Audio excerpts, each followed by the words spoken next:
So Yunus, thank you very much for making time to share your insights into the future of leadership.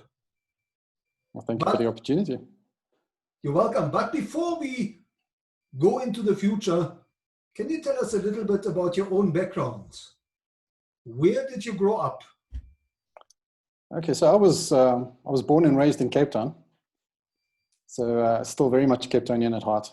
But in terms of my career, that's basically been multiple locations. I didn't actually work in Cape Town. I was born and raised there, but my first experience of working was in Pietermaritzburg, oddly enough, in KwaZulu-Natal. And from there, I moved to Johannesburg, Midrand specifically. And then I moved to London in the UK, and then I moved back to Cape Town, and then I moved back to Johannesburg, and that's where I am now. All right. So what was your dream career when you grew up? When I was a kid, I was basically I wanted to build robots. So electromechanical, electronic engineer was something I was really interested in. And who inspired you in your early days? I think in my early days, it probably would have been my parents. I think, you know, when I read the question about what inspired you to reach for the stars, I was a little bit confused about what you meant by reaching for the stars. I mean, for me, it was all about, it was just driven through ambition. I think my parents instilled in me an ambition to progress myself. And I think a lot of my drive came from what I experienced through what my mother went through. Growing up as a colored in South Africa, and having experienced the limitations that were placed on my parents, specifically my mother, who was incredibly intelligent but couldn't get into the doctor space of medical field and had to actually become a nurse because that was all that she was allowed to do. And that inspired me to drive beyond what my limitations are. And looking back over your career, Yunus, would you say there was a major turning point? Yeah, I think the biggest turning point for me in my career was probably when I took on a role at Vodacom. So that was my first exposure to large corporate, but it was also the first time that I fulfilled a purely managerial role. I'm not really a fan of the term manager, but it's the first time that I had the responsibility of leading a team without having any technical responsibilities as well. Prior to that, I was very much a software developer. And although I did have roles where I had to manage teams, it was more as technical leader of those teams than it was as a person that was responsible for the growth of the people. And when I joined Vodacom, it was the first time I had to take on a role where my responsibility was purely the development of people as opposed to technical activity. And Yunus, what is driving you today? I don't think the drive has necessarily changed, really. I think, you know, for me, financial independence is really important. The security of my family. So that is really something that drives me. I mean, at the end of the day, money, people say money isn't everything, but it's hell of important. But the other thing that I've developed, especially recently in joining the company that I'm at now, is a need and a drive to help this organization succeed. So between those two things are the things that are motivating me most at the moment. So Yunus, looking into the future, and I know it's a big question, but what does the future of leadership mean to you? I think all those in leadership positions, for me, leadership is about people more than anything else. And I think there are many people in leadership positions at the moment that don't see that as their responsibility. Leadership is seen by a lot of people as more responsibility towards the shareholders from a financial perspective, rather than the growth and development of the people. And for me, the growth and development of the people is what leads to the success of an organization. That's what I'm experiencing in my current organization, and that's what I've experienced in organizations that I've worked in recently that don't work that way. So even in an organization like Vodacom, where I didn't really have a lot of responsibility at senior management level, within my team, I managed to motivate them to deliver some extraordinary things by focusing on their talents and giving them the freedom to do that. So I think for me, future leadership is about the growth of people and the development of people as opposed to anything else from a business perspective. And Yunus, looking back over your own leadership journey, what is it that you've learned that you would consider most important for building future leaders? I think you've got to realize that becoming a leader is what is traditionally referred to. I don't even want to say traditionally referred to, because traditional view of leadership is not really mine. Doesn't really align to my view. But I think to get into or to become somebody that takes leadership responsibility within an organization is an organic thing.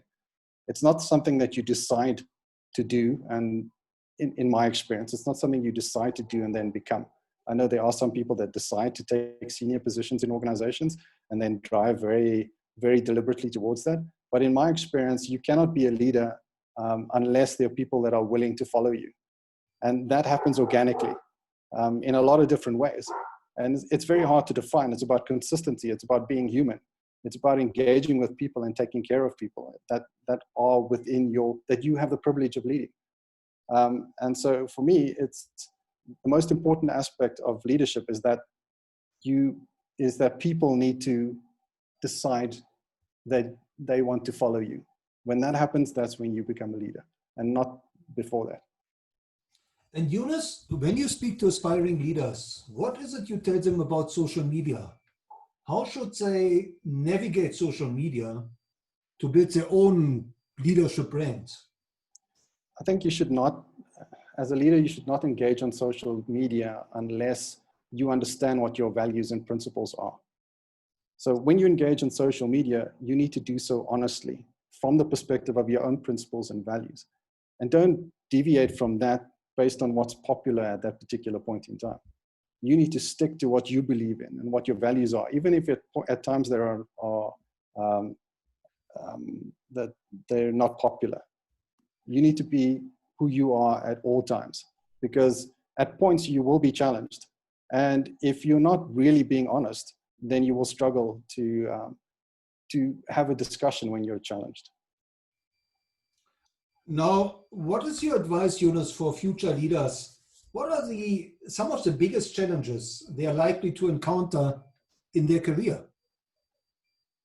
I think, again, from my own experience, and I think it's going to become even more of an issue going forward, is generally when you get into a leadership position, well, I think always when you get into a leadership position, you will end up leading a team of people that are completely varied, extremely varied in terms of background, age, race, ethnic backgrounds, lots of things.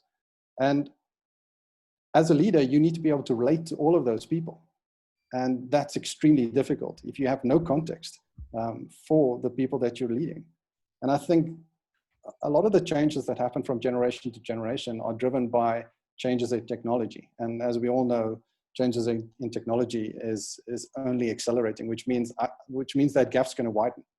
So I think future leaders are going to struggle in the space of relating to the people that are within their care.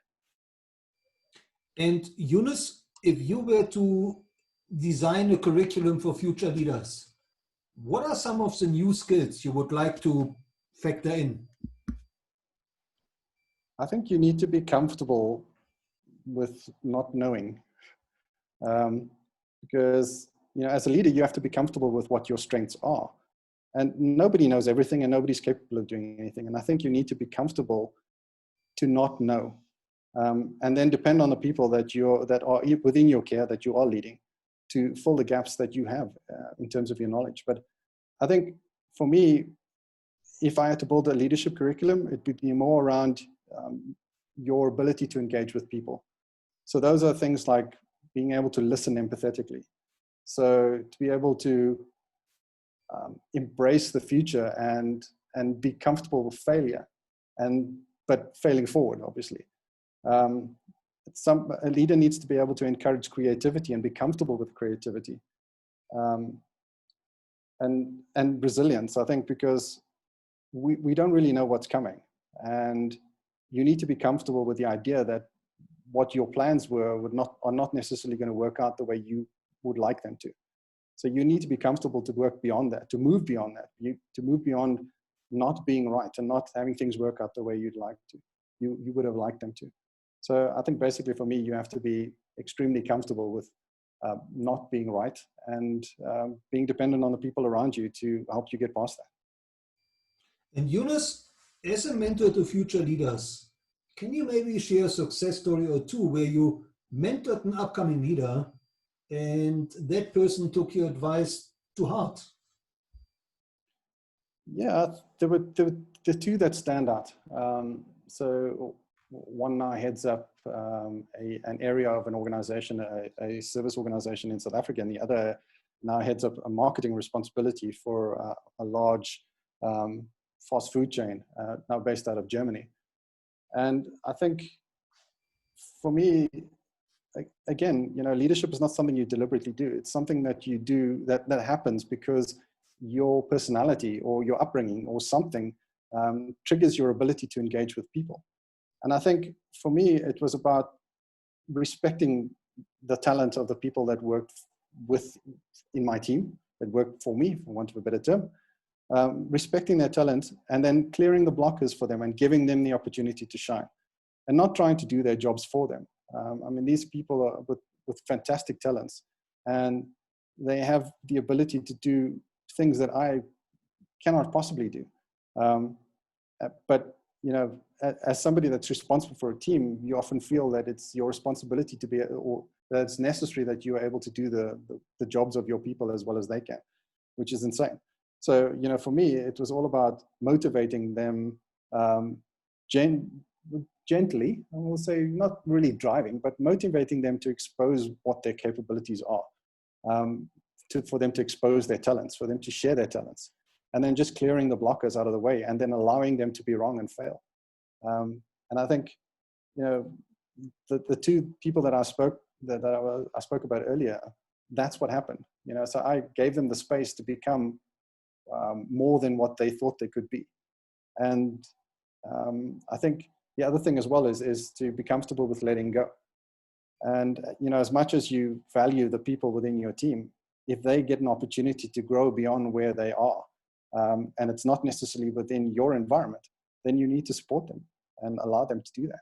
And I believe I did that, and I'm very excited about what both of them are achieving at the moment. And Yunus, are there any role models of leadership that you've come across in your career or in your learning journey that you would recommend future leaders should learn from? I think there's a couple, and the identification of these has happened in the recent past because my perspective of what leadership was has also changed and evolved over time. I've been in leadership positions and I've worked for leaders, and I've always felt that there was a misalignment. I never felt like what people profess to be good leadership was actually good leadership. I've been told often that I need to be more aggressive in my leadership roles. And I've always thought, why? What's the point of that? What value does that bring? It just shuts people up and you end up not getting the value out of them that you could potentially get. So for me, there's a couple of leaders that over the recent past I've realized are the kind of leaders that people should aspire to. I mean, obviously they're the big names like Nelson Mandela, Martin Luther King, Gandhi. So those are the kind of people who focused on what they needed to do for the people as opposed to any achievement that specifically stuck to them. But there's some new leaders in the world at the moment, which I find extremely motivating. It's people like Satya Nadella, who heads up Microsoft, how he's turned that organization around since he's taken control of it. People like Bob Chapman, who runs a manufacturing organization. I can't remember the name of it right now, but some of the leadership that he's shown, or some of the leadership activities that he's shown over the recent past in terms of his focus on people. Yeah. So people like Dan Price, who set a standard salary across his organization because he felt that his people weren't earning enough money to survive in the world. People like Jurgen Klopp recently. I mean, absolutely. Anybody is a fan of Liverpool, they realize they understand what he's done. They realize what he's managed to achieve, and what he's done by focusing on the people as opposed to focusing on the activity of coaching a football team or football itself. He focused on the people, and that's how he managed to achieve what he did. And I think a lot of these people learn from really strong teachers in the space. So there's people like Simon Sinek, who I believe is one of those people that really can teach what a leader should be based on his experiences and what he's gone through in life. And then there's people like Sir Ken Robinson, who's one of the leading proponents of reviewed or renewed education globally. And some of the stories that he tells about how schools need to change in order to grow new leaders. And I think those are the people that are top of mind for me in terms of people that are worth having a look at and having a look at what they say and what they do and what they stand for if you are hoping to be an effective leader. Thank you. So Yunus, how can our listeners connect with you and where should they follow you? Well, in terms of my online presence, LinkedIn basically is it. I'm not somebody who likes to spread visibility and presence all over the place. So, in fact, I recently deleted my Facebook and Instagram accounts because I'm not really a fan of Mark Zuckerberg's approach when it comes to hate speech and what he should and shouldn't allow in these platforms. So I've deleted those accounts. But LinkedIn, I'm there. If you need to find me, that's where you'll find me. And last but not least, Yunus, is there one piece of advice that you would really like to convey to future leaders that they should implement in their own leadership? I think we need to realize that everyone has the potential to be a leader. Or everybody has the potential to be great. Let's put it that way. Leadership doesn't necessarily equate to greatness. But I think if you're in a leadership position, you need to realize that everybody that's in your care has the potential to be great, including yourself. So give yourself and give them a chance. And when I say a chance, I mean a real chance. Don't just say, okay, well, here's something, go and try and do this. And when they fail, you go, oh, I gave you a chance and you failed. If you give somebody the opportunity, you must commit to it. And you must support them. And you must realize that they will fail. So I think if you're in a leadership role, that's something that you need to focus on. Well, Yunus, thank you so much for sharing your insights and your wisdom into the future of leadership and showing us a way to building future leaders. Thank you, Nick, and you're welcome.